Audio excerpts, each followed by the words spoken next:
La langue française, souvent considérée comme une des plus belles au monde, cache en réalité un système fascinant de codes sociaux et de nuances culturelles que peu de gens comprennent vraiment aujourd'hui. Nous allons décoder ces mystères qui font toute la différence entre parler français et vraiment communiquer en français. C'est tellement intéressant que tu abordes cet angle parce que les statistiques montrent que plus de 300 millions de personnes parlent français dans le monde. Mais combien comprennent vraiment ces subtilités culturelles? Eh bien, prenons l'exemple des salutations. Ce n'est pas par hasard que les Français ont développé un système aussi élaboré. Les études sociolinguistiques montrent que la première impression se forme dans les 7 premières secondes d'une rencontre. Hmm. Et comment cela se manifeste-t-il concrètement dans les interactions quotidiennes? C'est fascinant, les recherches montrent que 93% des Français considèrent qu'un simple bonjour sans le comment allez-vous, qui suit est considéré comme impoli, c'est presque comme une danse sociale codifiée. Et j'imagine que cela varie selon les régions et les contextes sociaux. Exactement. Les études régionales montrent aussi des variations significatives. Par exemple, dans le sud de la France, le bonjour est souvent accompagné de 2 bises, alors qu'à Paris, on peut en faire jusqu'à 4. C'est tout un art. Ces différences culturelles doivent vraiment impacter l'apprentissage de la langue.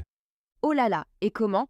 Les statistiques montrent que 75% des erreurs de communication ne sont pas liées à la grammaire ou au vocabulaire, mais à ces codes sociaux non écrits. Prenons les nombres par exemple, ce n'est pas juste une question de mathématiques.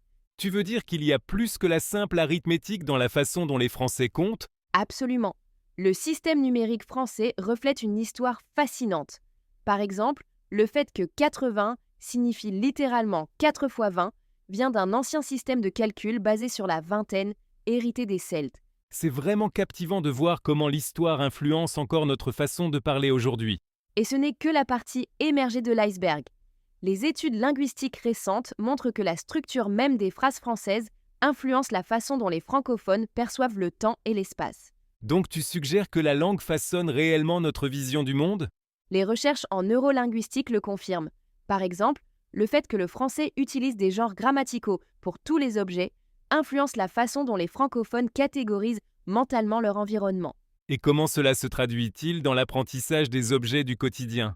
Les études montrent que les apprenants qui comprennent le système des genres grammaticaux progressent 40% plus rapidement dans leur apprentissage global du français.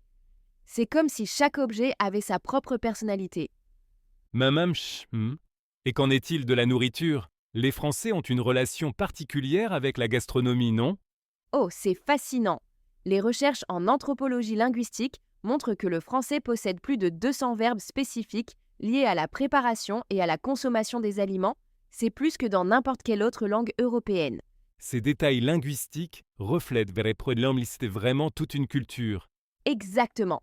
Et quand on parle des activités quotidiennes, les études montrent que 85% des verbes français les plus courants sont liés à des actions réflexives, se lever, se laver, se promener, ce qui révèle une conscience de soi très développée dans la culture française.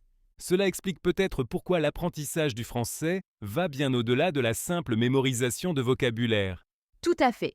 Les recherches en pédagogie montrent que les apprenants qui intègrent ces aspects culturels dans leur apprentissage ont un taux de réussite 60% plus élevé dans leurs interactions avec des francophones natifs. Et comment ces connaissances peuvent-elles être appliquées concrètement? Les études de cas montrent que la pratique régulière des rituels sociaux français, comme le fameux « Comment allez-vous ?», améliore la fluidité des conversations de 45%. C'est vraiment une question d'immersion culturelle autant que linguistique. Donc la clé serait de comprendre non seulement les mots, mais aussi leur contexte social? Exactement. Et les données sont éloquentes. 90% des francophones natifs disent qu'ils font plus confiance à quelqu'un qui maîtrise ses codes sociaux, même avec un accent étranger prononcé, qu'à quelqu'un qui parle un français grammaticalement parfait mais socialement maladroit. Ces insights changent vraiment notre perspective sur l'apprentissage du français.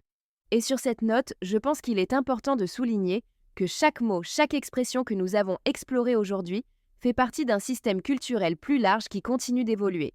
Les dernières études montrent que la langue française s'enrichit de 150 nouveaux mots chaque année. Une belle façon de conclure notre exploration de cette langue fascinante. Oui, et rappelons-nous que derrière chaque mot se cache une histoire, une culture et une façon unique de voir le monde. Merci à tous de nous avoir suivis dans cette plongée au cœur de la langue française.